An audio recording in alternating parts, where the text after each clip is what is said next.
देखो, पतंग उड़ाना मैं बुरा नहीं बोल रहा हूँ, एक फन है। तो दसवीं में अगर आप पतंग उड़ा रहे हो तो ये डोर आपकी ऐसी कटने वाली है, ऐसी डोर कटने वाली है कि इसका तस्वुर आपने नहीं किया। इस कदर भयानक डोर कटने वाली है।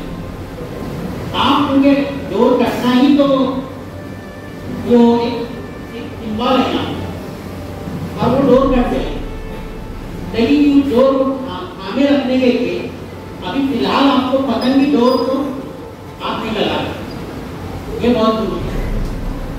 ये मेरा पहला सवाल। दूसरा, कामयाबी कभी कभी कोई चीज करने से कभी नहीं, कामयाबी कभी कभी कोई चीज करने से नहीं मिलती।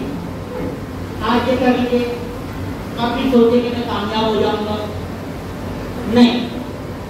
आपका दिल चाहा कि मैं आज पढ़ लूंगा